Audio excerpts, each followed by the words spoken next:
Have you ever tried to solve the equation x squared plus 1 equals 0? In the world of real numbers, there is simply no solution. No real number squared can ever give you a negative value. But mathematicians refused to stop there. They created something truly revolutionary, the imaginary unit I. Today, we are going to discover exactly what I is, why it was invented, how to use it, and why it has become one of the most powerful ideas in all of science and engineering. Let us begin. First, let us look at why we even need imaginary numbers. Consider these quadratic equations. X squared minus 5x plus 6 equals 0. The solutions are x equals 2 and x equals 3. Next, x squared minus 4x plus 4 equals 0. The solution is x equals 2, a repeated root. Now try this one, x squared plus 1 equals 0. That becomes x squared equals negative 1. What real number, when multiplied by itself, gives negative 1? The answer is none. So, starting in the 16th and 17th centuries, brilliant minds like Raphael Bombelli and later Carl Friedrich Gauss said, let us simply define a new number that satisfies this equation. We call it I, and we declare that I squared equals negative 1. Or, written another way, I is the square root of negative 1. That small decision unlocked an entirely new mathematical world, the world of complex numbers. Now, something amazing happens when we raise I to different powers. I to the power of 1 is I to the power of 2 is negative 1. I to the power of 3 is I squared times I, which is negative 1 times I, so negative I. I to the power of 4 is I cubed times I, which is negative times I, or negative times I squared, which is negative 1, so positive 1. Then I to the power of 5 is I to the fourth times I, which brings us back to I. The pattern repeats every 4 steps. I, negative 1, negative I, positive 1, and then it starts again. This cycle of 4 is incredibly useful. For any high power of I, you simply divide the exponent by 4 and look at the remainder.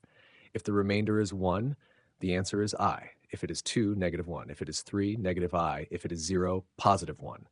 This little trick saves so much time, especially during exams.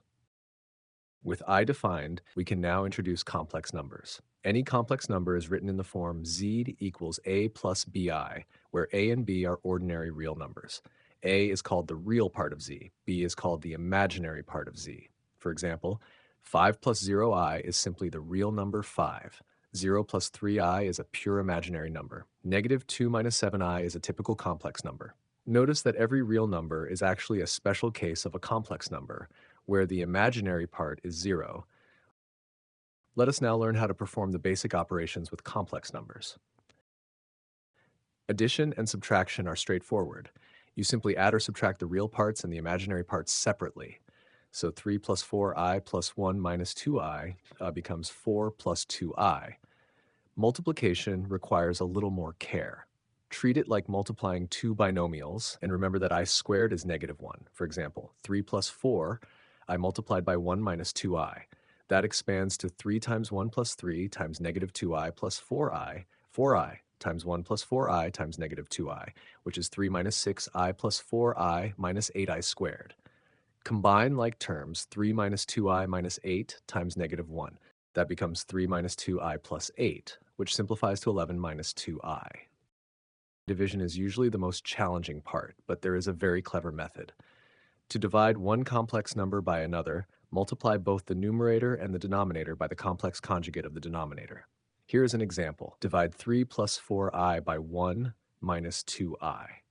Multiply top and bottom by the conjugate of the bottom, which is 1 plus 2i. The numerator becomes 3 plus 4i times 1 plus 2i, which is 3 plus 6i plus 4i plus 8i squared. That simplifies to 3 plus 10i minus 8, or negative 5 plus 10i. The denominator becomes 1 squared plus 2 squared, which is 1 plus 4, or 5. So the result is negative 5 plus 10i, all divided by 5, which simplifies to negative 1 plus 2i. Finally, every complex number z equals a plus bi has a modulus, also called its magnitude. The modulus is the square root of a squared plus b squared. It represents the distance from the origin to the point A, B in the plane. Speaking of the plane, this brings us to the beautiful geometric interpretation of complex numbers. We can picture every complex number as a single point in a two-dimensional plane. The horizontal axis represents the real part. The vertical axis represents the imaginary part. This is known as the complex plane, or the Argand diagram.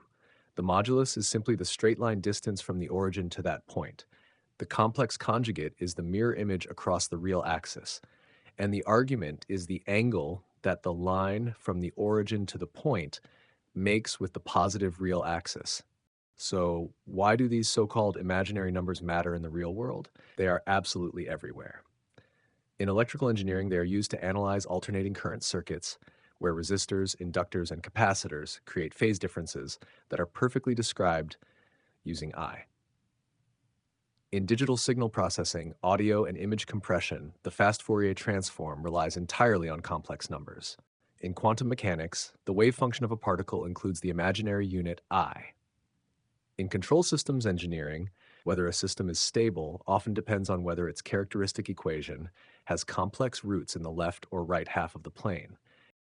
And perhaps the most stunning result of all is Euler's identity. It states that e raised to the power of I times pi plus 1 equals 0. This one elegant equation connects 5 of the most fundamental constants in mathematics: e, the base of natural logarithms and exponential growth; I, the imaginary unit; pi, the ratio of a circle's circumference to its diameter; 1 and 0.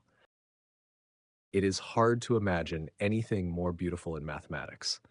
So the next time someone tells you that imaginary numbers are not real, you can smile and reply, they are not just real, they are essential.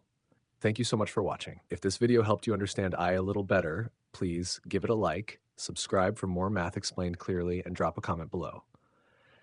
What surprised you the most about the imaginary unit I? I will see you in the next video.